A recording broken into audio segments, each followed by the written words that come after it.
السلام علیکم ورحمۃ اللہ وبرکاتہ۔ نحمدہ ونصلی ونسلم علی رسولہ الکریم، اما بعد فاعوذ باللہ من الشیطان الرجیم، بسم اللہ الرحمن الرحیم۔ الا ان اولیاء اللہ لا خوف علیہم ولا هم یحزنون۔ آمنت باللہ صدق اللہ مولانا العظیم وصدق رسولہ النبی الرؤوف الرحیم، ونحن علی ذلک لمن الشاہدین والشاکرین والذاکرین، والحمد للہ رب العالمین۔ یا صاحب الجمال و یا سید البشر، من وجہک المنیر لقد نور القمر، لا يمكن الثناء كما كان حقه بعد خدا بزرگ تو یہ قصہ مختصر۔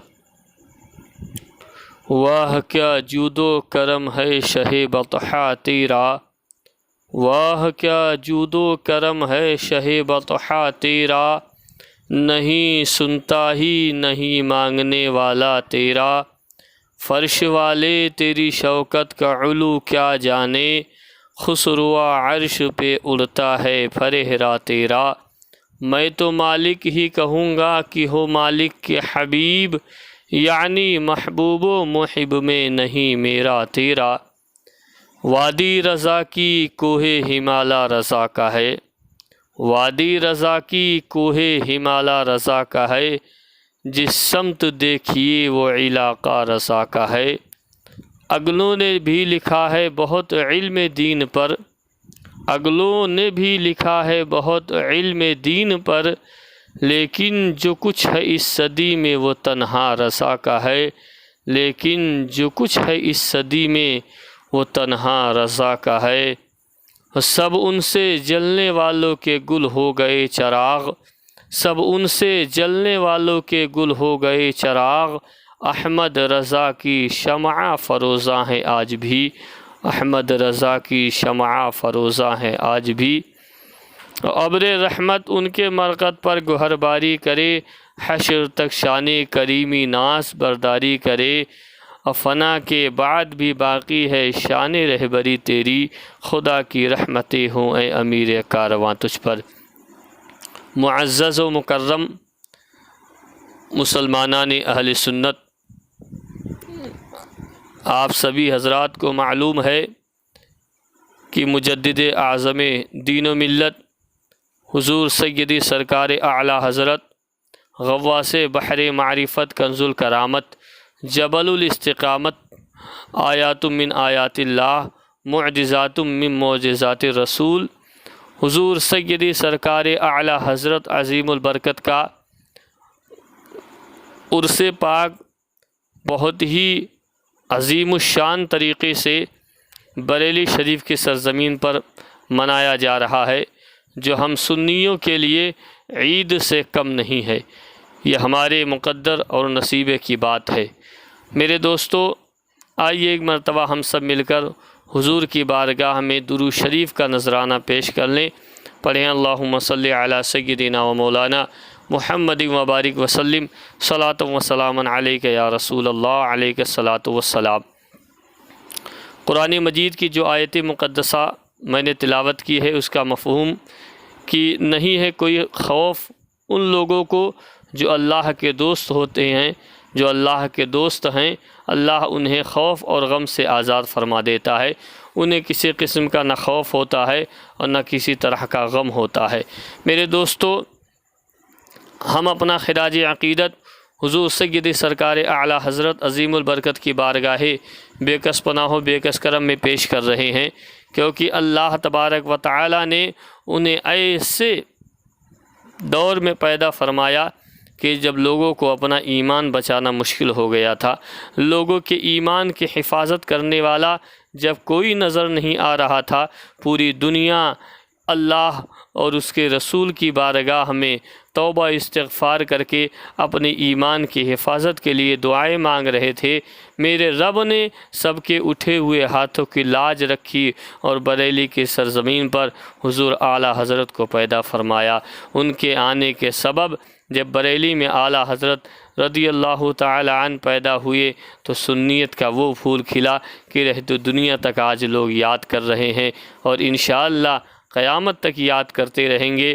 یہ ان کا آنا ہمارے لیے باعث فخر ہے، لیکن ہمارے فخر کی بات یہ ہے کہ ہمیں اللہ نے اعلیٰ حضرت کا غلام بنایا ہے، ان کا نام لیوا بنایا ہے، ان کا چاہنے والا بنایا ہے، اس لیے کہ تیرے غلاموں کا نقش قدم ہے راہ خدا، وہ کیا بہک سکے جو یہ سراغ لے کے چلے، وہ کیا بہک سکے جو یہ سراغ لے کے چلے۔ ہمیں ان کا عاشق بنایا ہے، اور سبحان اللہ وہ کیسے عاشق ہیں۔ میرے امام اہل سنت کی عشق کا یہ عالم ہے۔ میرے دوستو، ایک بات آپ لوگوں کے سامنے عرض کر دوں۔ ایک مرتبہ امام اہل سنت مدینہ منورہ حج کے لیے تشریف لے گئے۔ حضور کی بارگاہ میں آپ بیٹھے ہوئے ہیں۔ اسی ہندوستان کی سرزمین سے ایک بہت اپنے وقت کا اردو شاعر بھی جاتا ہے، اور وہ بھی مدینۃ الرسول میں حاضری کے لیے پہنچا ہوا ہے۔ جب وہ روضہ رسول کے قریب گیا تو اس پرانے زمانے میں حضور کے روضے کے سامنے 2 کھجور کے درخت لگے ہوئے تھے۔ ان کھجور کے درختوں کو جب اس شاعر نے دیکھا تو وہ اپنے الفاظوں میں کہنے لگا، کب ہیں یہ درخت گنبد شہ والا کے سامنے، اور مجنو کھڑے ہیں لئے خیمہ کے سامنے۔ جب اس نے یہ شعر کہا تو وہاں جتنے لوگ تھے سب نے اس کو بہت داد و تحسین دیا، بہت حسن و داد سے نوازا، اس کا دل باغ باغ ہو گیا۔ اسی پس منظر میں کوئی شخص اس محفل سے اٹھ کر حضور اعلیٰ حضرت کی بارگاہ میں گیا۔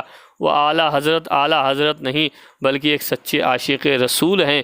ایک وہ عاشق رسول کی خود امام اہل سنت ہمارے ارشاد فرماتے ہیں کہ اگر میرا سینہ چاک کر دو گے، میرا سینہ چاک کر کے دیکھو گے تو ایک طرف تمہیں لا الہ الا اللہ ملے گا اور دوسری طرف محمد رسول اللہ لکھا ملے گا۔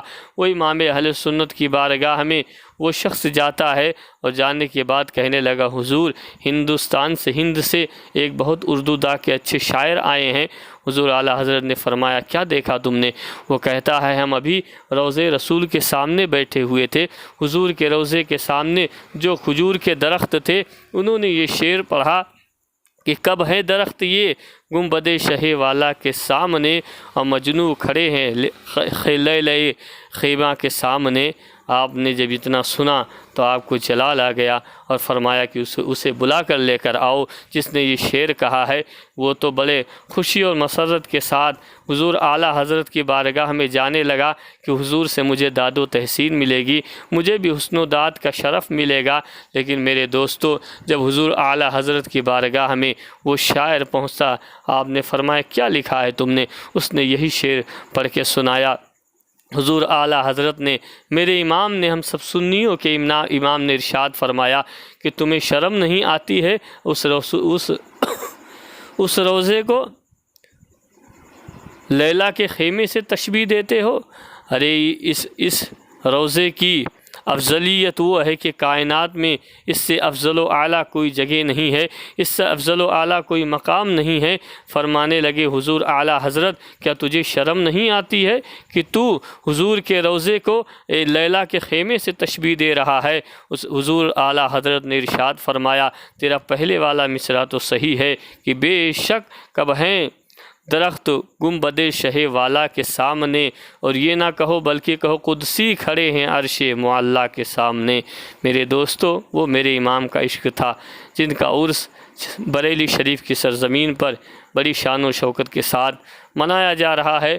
ہم اور آپ بھی حضور اعلیٰ حضرت عظیم البرکت مجدد دین و ملت کے احسان کو یاد کریں اور ان کی بارگاہ میں ہم اپنا خراج عقیدت پیش کریں۔ اللہ تعالی ہم تمام لوگوں کو حضور اعلیٰ حضرت کا غلام بنائے، مسلک اعلیٰ حضرت پر سچا اور پکا پابند رہنے والا بنائے۔ ہم تمام لوگوں کو جملہ بزرگان دین جتنے بھی بریلی شریف میں ہیں، مولا ان تمام لوگوں کی ہم سب کو قدر و منزلت کرنے کی مولا ہمیں توفیق عطا فرمائے۔ ہم ان کی عزت و عظمت مرتے دم تک کرتے رہیں اور حضور اعلیٰ حضرت کی غلامی کو میرے دوستوں مسلمانوں اس کو برقرار رکھو، انہیں اپنا امام مانتے رہو، اس لیے کہ جس نے ہر دل میں لگائی عشق